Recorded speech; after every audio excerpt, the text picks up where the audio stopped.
Muito bem, Nardon Inácio, auditores e consultores, há 50 anos gerando resultados de credibilidade para seus clientes, Planalto conectando destino, conectando pessoas, Sulpetro em favor da revenda e do consumidor gaúcho e Celulose Rio-Grandense há mais de 40 anos, contribuindo para o desenvolvimento do nosso estado.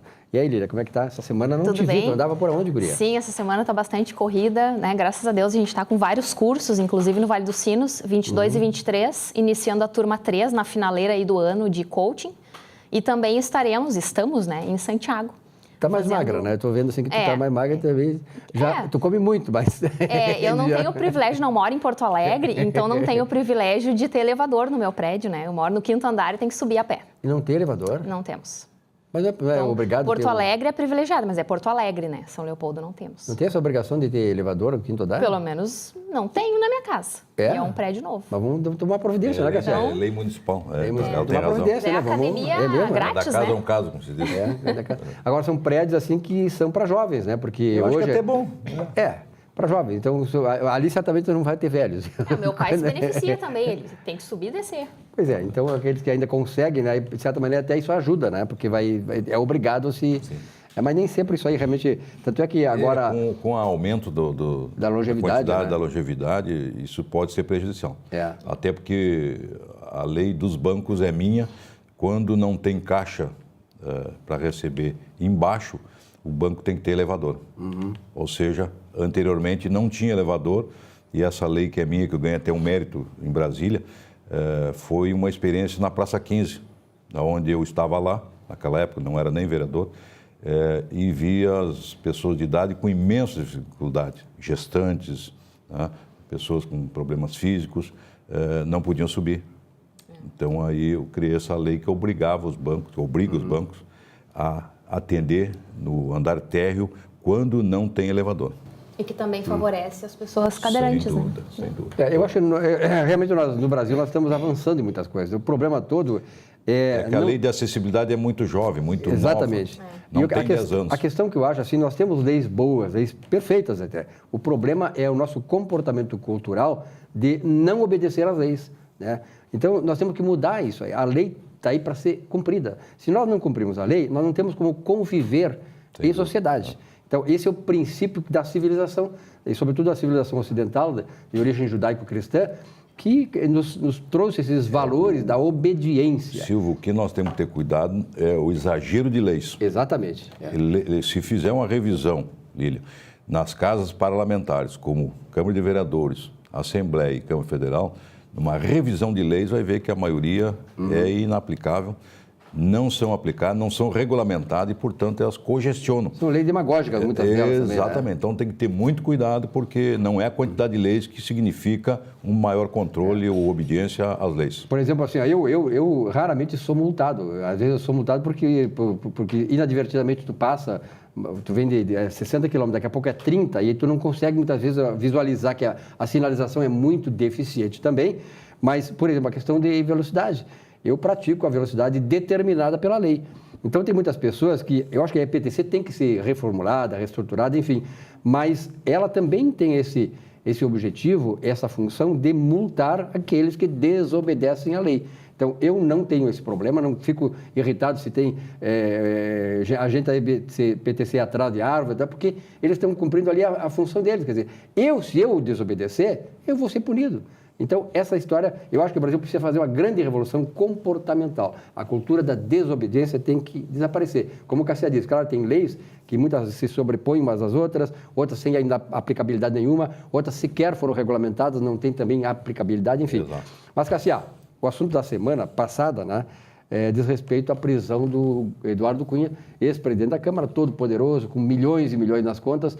Eu acho que a sociedade aplaudiu muito isso, porque isto está mostrando, né, Cassiano, esse episódio do Mensalão, da Lava Jato e tal, que o Brasil está mudando. Eu acho que é importante isso. Quer dizer, as grandes figuras da sociedade, os líderes, se eles não se comportarem como devem se comportar, tem que ir para a cadeia. É verdade. Isso é impunidade, tem que acabar. Mas ainda tem alguns grupos que acham, olha, prender o meu, fica bravo quando prende o dele. Quer que prenda o dos outros. Tá?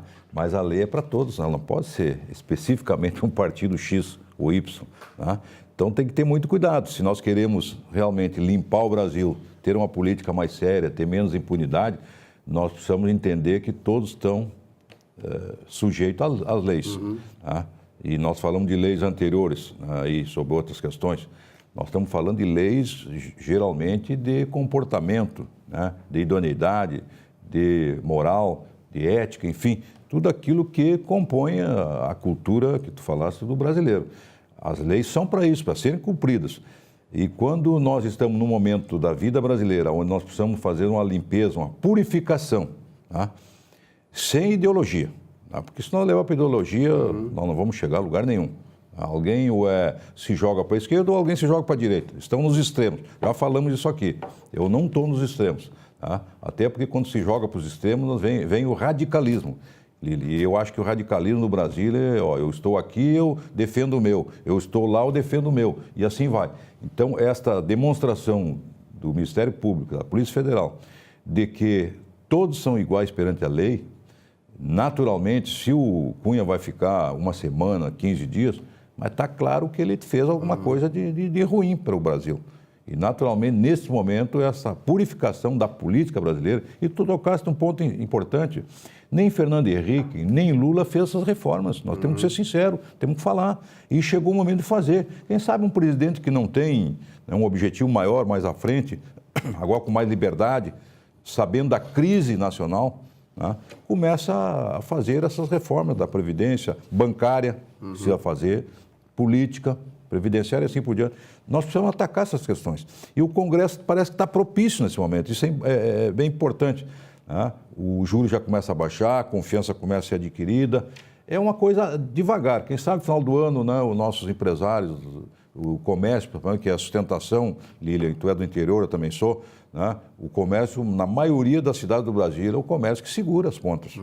Na geração de emprego, no crescimento da cidade, né? A questão dos impostos municipais, que é o ISSQN. Né? Então, eu acredito que o Brasil começa devagar. Nós temos que atravessar muitas ondas perigosas nesse caminho, em todos os quesitos, né? Da moral, da ética, do comprometimento, da responsabilidade, da transparência, da gestão. E como se fala em gestão agora? Eu tenho medo só que sempre se falou no Brasil, nas campanhas políticas, daquele trinômio: saúde, segurança e educação. O local, a ordem, ela muda muito, mas sempre esse tripé. Tá? E hoje tem outras questões também. Geração de emprego, transporte, e assim vai. Tá? Nós até podemos priorizar muitas coisas, né? Eu vejo hoje a prioridade toda é a segurança. Quer dizer, hoje tu não tem nem como manter a tua atividade. A segurança te tira muitas coisas. Te tira também. A vida, sobretudo, tira né? A vida e tira a possibilidade de crescimento. Então, eu acredito que nós estamos num momento que temos que fortalecer essas instituições que estão independentemente, que antes o Executivo, principalmente o Executivo, que mandava e ainda manda no Legislativo, achava que mandava em tudo. No Ministério Público, na Polícia Federal e assim vai. Inclusive, teve uma entrevista, já falamos aqui, da Dilma lá atrás, que ela disse que ela que mandava na Polícia Federal. Não, a Constituição é clara. Né?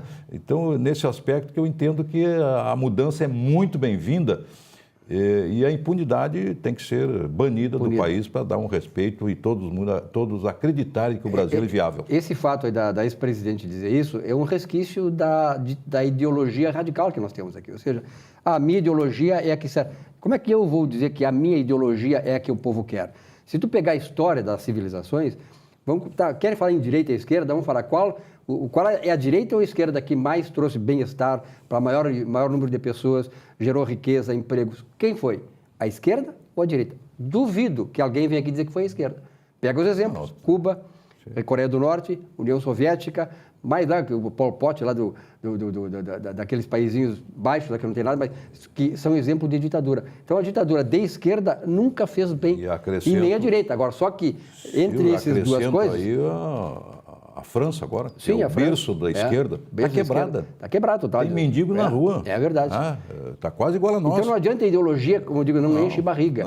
E essa história de neoliberalismo, de socialismo, estatismo, mostrou que quem também trouxe mais benefício para a humanidade, riqueza, desenvolvimento, atendimento às necessidades das pessoas, fim da miséria, remediou a classe pobre que hoje pode ter condições de ela evoluir e se autossustentar, foram os chamados países neoliberais. Aí, começando com a Inglaterra, lá no século XVIII, com a Revolução Industrial, a Holanda, a Suíça, que participaram diretamente disso, mas, sobretudo, a nova Inglaterra, que é os Estados Unidos. A partir da criação dos Estados Unidos, né, é que se teve a experiência neoliberal. E hoje os Estados Unidos é o país que erradicou praticamente com a pobreza. O que está acontecendo hoje nos Estados Unidos, aí é uma outra questão. É esta miscigenação, esse reencadeamento de novas populações que não são americanas e que estão lá trazendo problemas para os Estados Unidos. Devido às crises dos outros países. Dos outros países. Então é por isso que, por exemplo, por que o Trump hoje teve uma grande aceitação? Porque ele tocou nessa questão.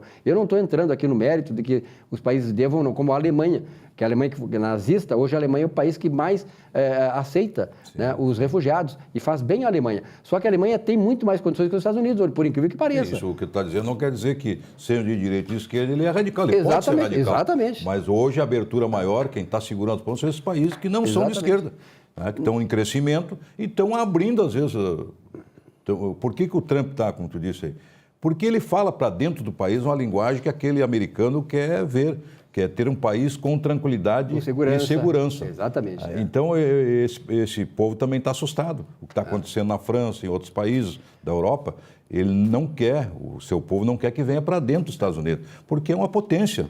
Mas, ao mesmo tempo, está correndo o risco de terrorismo a qualquer momento. Esse é o novo desafio já aconteceu, americano, né? Exatamente. Nós não precisamos ir lá nos Estados Unidos, não precisamos ir em outros países. O medo leva ao Trump. Exatamente, o medo leva. Como aqui, por exemplo, está surgindo esse pessoal que dizem que representa a direita, nada mais é do que uma reação a essa história. Por exemplo, nós tivemos 14 anos de um governo que se diz de esquerda, que destruiu o país. Destruiu o país, comprometeu as instituições, quer dizer, dilacerou toda a nossa esperança, acabou com os sonhos. Esse foi a esquerda que nós tivemos. Então é necessário, é importante... E se for pelo caminho do radicalismo pelo outro lado, passa 8 anos e dá o mesmo problema de novo. Exatamente. O radicalismo leva essas coisas. Então o negócio é o seguinte, a administração... É gestão. A administração da economia se faz com o interesse no bem comum, com as questões liberais, a economia sendo uma economia de capital privado, que é o que dá competência, que é da produção, gera riqueza, oferece empregos e tal. Isso aí está demonstrado no mundo todo. Cada um no seu campo de ação. Exatamente. O governo fazendo a sua parte, a privada fazendo a sua parte. Quando começa o que foi o nosso grande problema, no meu entender? O conluio. Mas o conluio para o mal. Ou seja, muita gente se locupletou de governo, seja municipal, estadual, defesa, mas não devolveu para a sociedade em contrapartida. Então, o governo tem que preocupar e dar prioridade a algumas questões e o demais entregar para a iniciativa privada que tem know-how, que tem condições de fazer também, ajudar a crescer o partido. E para finalizar essa parte aí, quem quer Estado maior, o Estado como é aqui no Brasil, o Estado sufocando a economia, o Estado maior que a sociedade, ele quer isso aí para se locupletar. Não precisa ir longe, aqui no Brasil, nos anos recentes, claro, né? Claro. Usaram a Petrobras, usaram o Vale do Rio Doce, todas as grandes empresas estão sucateadas, porque foram usadas por esse grupo político, ideológico, que quer o Estado maior, que detesta o neoliberalismo, que traz riqueza, geração de empregos e renda, porque ele quer se locupletar. E não vamos longe, quer dizer, eu acho assim, para finalizar, semana que vem a gente pode evoluir nisso, que a prisão do Cunha vai abrir um precedente, agora vai com mais condições de a Polícia Federal trazer o graudão, aquele que todos sabem que vai ter que ir para... O grande medo desse segmento. Para a grade. Agora aprenderam esse, eu acho que o nosso vai. E o nosso não pode ir. Não. Aquele peixinho. Bom, todo mundo que estiver infringindo as leis desse país tem que ser preso. E ir para a cadeia mesmo, pagar os pecados. Bom, um rápido intervalo, já voltamos.